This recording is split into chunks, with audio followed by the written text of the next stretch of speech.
Selamat pagi Bu Emi.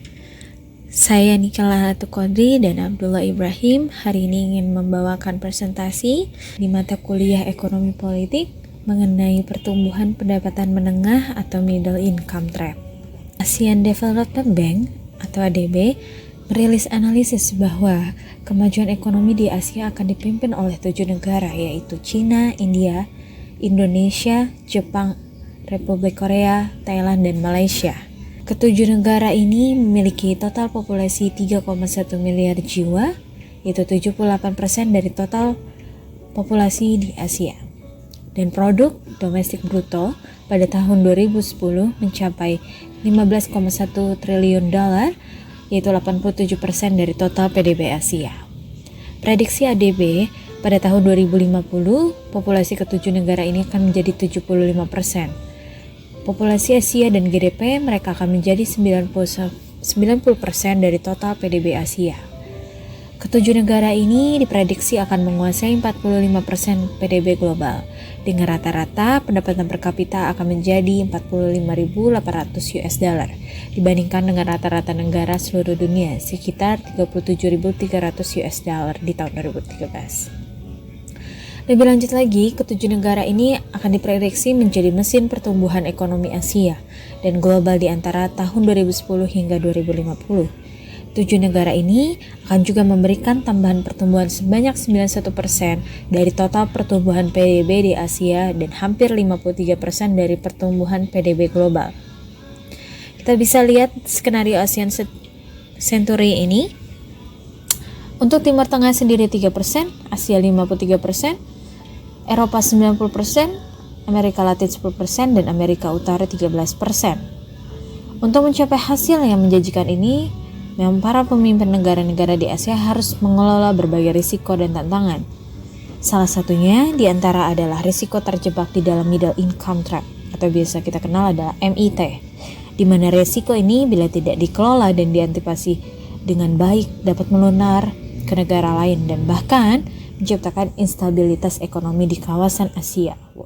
Baik, kita akan beralih ke titik permasalahan. Apakah Indonesia berpotensi pada middle income trap? Indonesia sebagai salah satu dari 7 negara yang diperkirakan menjadi motor penggerak perekonomian Asia hingga tahun 2050 telah mencatat berbagai pencapaian ekonomi yang impresif. Indonesia berhasil menjadi salah satu dari sedikit negara yang tahan terhadap gejolak krisis perekonomian global dengan menjaga pertumbuhan ekonomi tetap positif di atas 5%, dan Indonesia berhasil melakukan reformasi fundamental di sektor pelayanan publik melalui reformasi birokrasi terhadap kementerian lembaga yang memegang peranan vital di pemerintahan. Di samping itu, Indonesia juga berhasil mempertahankan rasio utang luar negeri yang rendah, menjaga stabilitas inflasi, dan melakukan pengurangan subsidi bahan bakar minyak atau disebut dengan BBM dan minyak tanah. Dan kesemuanya ini memberikan legitimasi yang kuat bahwa Indonesia layak dicatat sebagai negara yang memegang peranan penting dalam menggerakkan ekonomi Asia. Ekonomi Indonesia mengalami pertumbuhan yang signifikan dalam dekade kedua milenium baru sekarang. Salah satu tanda peningkatan ekonomi yang signifikan yaitu adanya peningkatan pendapatan nasional bruto atau disingkat dengan PNB per kapita. Indonesia mencatat peningkatan PNB per kapita dari sebesar 910 US dollar di tahun 2003 menjadi 3.580 US dollar di tahun 2013 sebagaimana disampaikan oleh World Bank di 2014. Jadi Indonesia dalam waktu satu dekade telah melipat gandakan PNB per kapita sebanyak hampir 4 kali lipat. Dengan nilai PNB per kapita sebesar ini, Indonesia termasuk kategori negara dengan pendapatan menengah ke bawah atau dalam istilahnya lower middle income country. Dari grafik 1 kita dapat lihat bahwa PNB per kapita Indonesia itu masih di bawah rata-rata PNB per kapita negara-negara ASEAN pada 2013. Rata-rata PNB per kapita negara-negara ASEAN juga tidak lepas dari sumbangsi PNB per kapita Singapura yang mencapai 5 kali lipat rata-rata PNB per kapita ASEAN.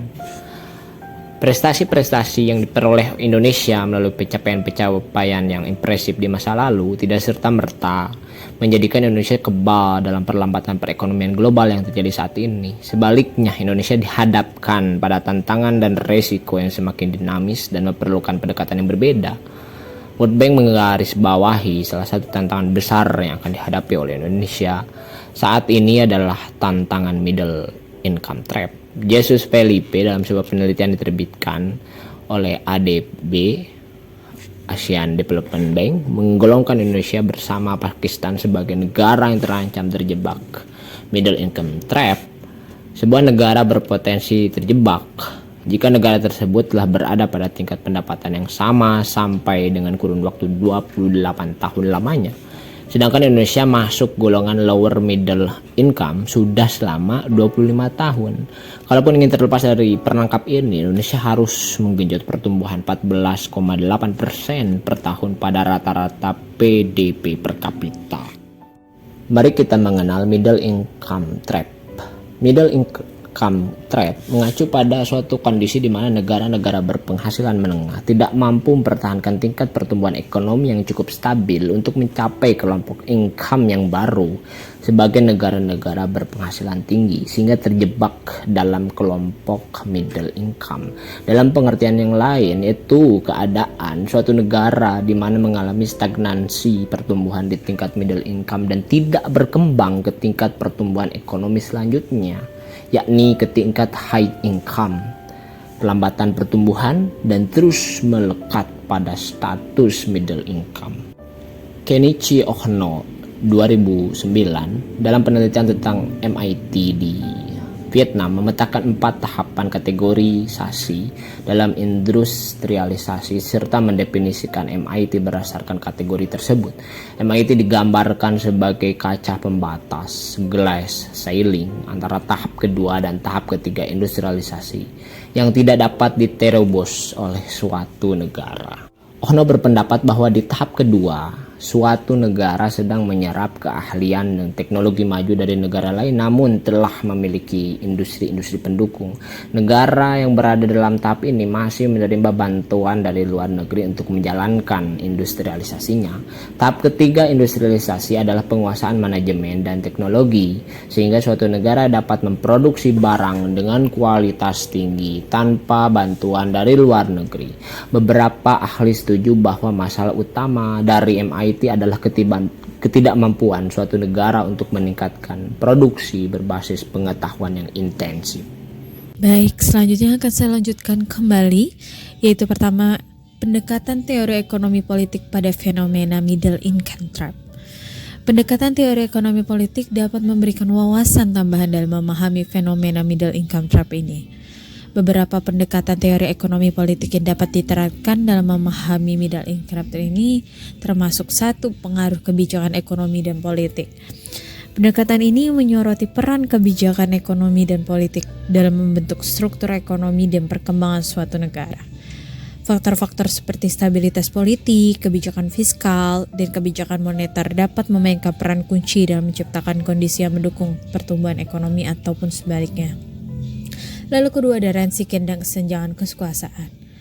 Teori Rancière ini menyoroti bagaimana kelompok-kelompok tertentu dalam masyarakat dapat menggunakan kekuasaan politik mereka untuk memperoleh keuntungan ekonomi yang mungkin merugikan pertumbuhan ekonomi keseluruhan. Kesenjangan kekuasaan dan distribusi sumber daya dapat menjadi kendala dalam mengatasi MIT ini. Lalu ketiga ada dinamika institusional. Institusi-institusi ekonomi dan politik seperti sistem hukum, keamanan hak milik, dan kualitas tata pemerintahan dapat mempengaruhi kemampuan suatu negara untuk keluar dari MIT ini. Institusi yang lemah atau korup dapat menciptakan ketidakpastian dan menghambat investasi dan pertumbuhan ekonomi. Lalu selanjutnya yaitu pembahasan mengenai kelemahan dan batasan teori ekonomi politik dalam menjelaskan middle income trap. Yaitu ada pertama ada simplifikasi kompleksitas realitas, yang mana teori ekonomi politik ini seringkali menyederhanakan kompleksitas realitas politik dan ekonomi. MIT ini melibatkan berbagai faktor yang saling terkait, dan pendekatan ini mungkin tidak mampu menggambarkan dengan akurat semua dimensi dan dinamika yang terlibat. Lalu kedua ada variabilitas konteks dan spesifik lokal, yang mana tiap negara memiliki konteks, sejarah, dan dinamika politik dan ekonomi yang unik.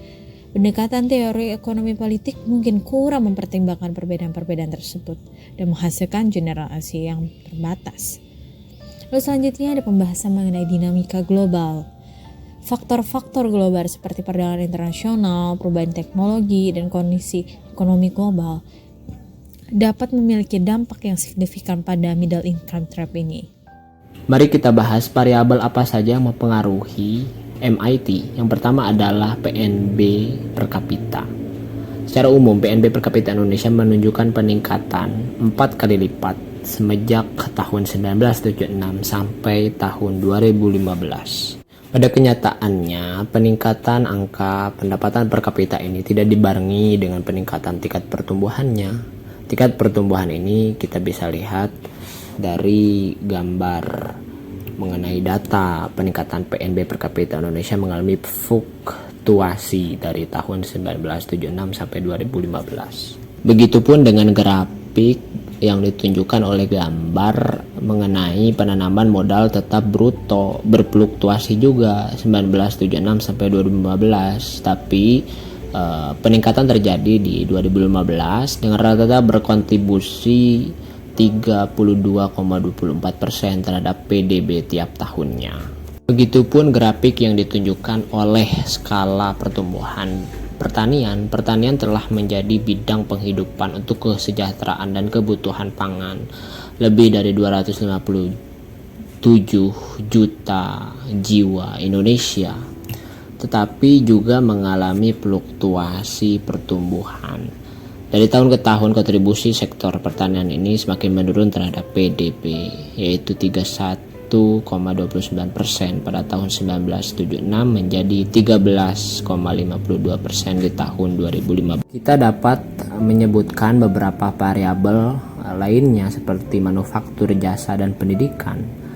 Dan hal itu berpengaruh sangat signifikan terhadap PNB per kapita. Suatu negara akan dikatakan baik perekonomiannya bila ditopang oleh manufaktur, pertanian, dan jasa sebagai fondasi ekonominya untuk dua kemanfaatan waktu, jangka panjang dan jangka pendek. Sedang untuk mengukur perekonomian dengan tingkat PNB per kapita yang tinggi di masa yang akan datang, diperlukan keseriusan membangun human capital sebagai aset bonus demografi, terutama bonus demografi Indonesia di tahun 2045 sekaligus untuk menghindari middle income trap. Lalu apa solusi kebijakan yang bisa disodorkan sebagai pemecahan masalah? World Bank di 2014 dalam publikasi berjudul Indonesian Avoid the Trap menyebutkan kalau demografi yang berlimpah ini bila mana pemerintah serius untuk menginvestasikannya sebagai basis tenaga produktivitas, tenaga kerja yang terampil dan menguasai teknologi, akan mengoptimalkan peningkatan ekonomi yang lebih agresif yang akan bernuansa punya nilai tambah. Maka program pemerintah yang sudah disebutkan dalam beberapa poin ini harus disadurkan dengan kreativitas pihak swasta. Berdasarkan hasil yang diperoleh dan pembahasan yang telah dilakukan, dapat disimpulkan bahwa Indonesia telah terjebak dalam middle income trap. Salah satu penyebab hal ini yaitu ketidakmampuan Indonesia untuk mencapai target pertumbuhan PDB per kapita 14,8% per tahun selama tahun 2011 sampai dengan 2013. Selama 45 tahun dapat disimpulkan bahwa variabel ekspor barang dan jasa, nilai tambah pertanian, serta bantuan dan asistensi luar negeri secara signifikan berpengaruh negatif terhadap PNB per kapita. Saran penelitian atau saran pembahasan ini bagi pemerintah adalah perlunya mengambil kebijakan dan langkah strategis untuk mengeluarkan Indonesia dari middle income trap. Salah satunya dengan berfokus pada peningkatan productivity Indonesia dengan mendorong tumbuhnya knowledge based economy dan pengentasan kemiskinan dan untuk pemerataan kesejahteraan yang lebih tepat sasaran. Terima kasih, itu presentasi dari kelompok kami.